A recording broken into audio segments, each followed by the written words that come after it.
Welcome back once again. Of course, as we all know, that tourism remains one of Egypt's most vital economic venues, contributing significantly to the foreign currency, to employment opportunities, and overall GDP growth. And by diversifying the offerings and the programs and expanding infrastructure and strengthening the international partnerships, of course, Egypt is aiming at sustaining the expansion of tourism numbers over the years and solidifying the its standing among the world's top destinations. Very delighted to be having with us over the phone Dr. Yehia Abdul, the consultant of tourism to the Ministry of Tourism. Good morning, Dr. Abdul.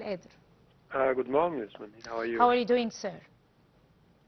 Let us give a full assessment of our winter season. So what's up going with the winter season as we are speaking, and how is the flow of tourists going on? Well, actually, we're having, like a good season this year. You remember, like early November, it was the grand opening of the Grand Egyptian Museum, and there was like hundreds of thousands of visitors lining up to visit Egypt. So that's why you have a surge in the number of arrivals. We have sometimes sold out hotels and rooms for the lodging capacity. So, and the Ministry of Tourism is having a new strategy for promotion, which is based on not on destination marketing, but on visitors' experience and the travelers' exposures. So that's why, inshallah, we'll be exceeding by 15% of past year, 2025, which was a good year. Dr. Abdul, your assessment of Egypt's long-term tourism strategy beyond the 2030 Sustainable Development Vision? Well, the ministry is adopting really a new fresh strategy to, generate, potential numbers of visitors and arrivals and gross domestic product and tourist revenues and receipts as well. And this is based really on a number of, pillars. One is Egypt now is offering and presenting to its visitors a matchless diversity. It's not only based on culture and antiquities and attractions and heritage, but based on resort tourism and beach tourism and adventures. Again, focusing and promoting Nile cruises, ranging all the way between Luxor and Aswan.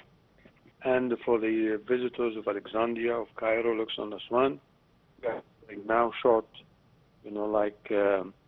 excursions and short, tours, which are city breaks. So this is to do with the diversity. And two, there's a great focus on digital marketing, which, we're really, is the turn of the century now.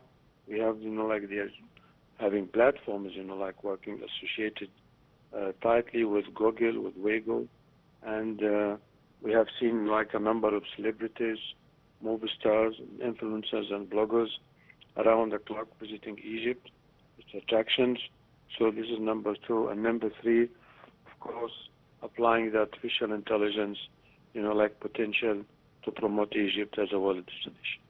Right. With the advent of touristic projects here in Egypt, even throughout the whole year, not only year after year, with the also inauguration of GEM and the expansion of horizons, touristic horizons here in Egypt, how do you expect the sustainable tourism to be taking place with the seasonable tourism also? Well, really, Egyptian tourism is faring so well.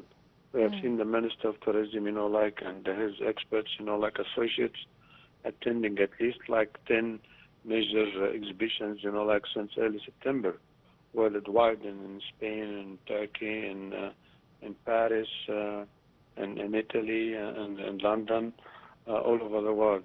So this is generating direct business and direct, exposure between the, the providers, or the shareholders of the Egyptian tourism and their counterparts worldwide. So that's why we're having a new strategy to target potential markets at least 70 markets.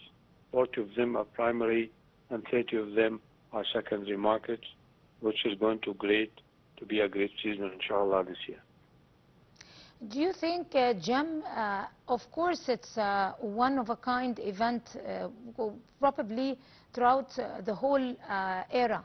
It won't be repeated again. But do you think this is going to reshape Egypt's touristic plan and take it to a whole new level, besides, of course, our seasonal tourism? Of course, coastal tourism and heritage, like antiquities and archaeology worldwide accounts between 15 to 20% worldwide. And the gym has been like a landmark, like an icon for this century.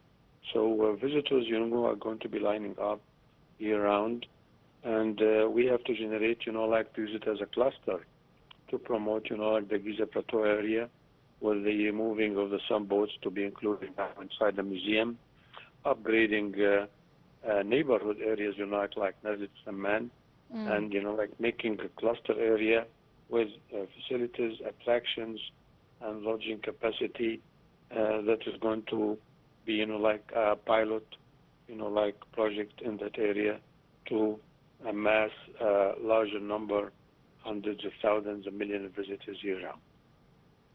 Right, so with this note, of course, we'll end it here. Many thanks to you, Dr. Yehia Abdul, the tourism expert and consultant to the Ministry of Tourism. Thank you so much for talking to us, and you have a good day. Bye. As we come to the end of this edition of The Breakfast Show, many thanks to all of you. Until we see you again tomorrow morning, that's a goodbye. أول خيوط الفرحة راحة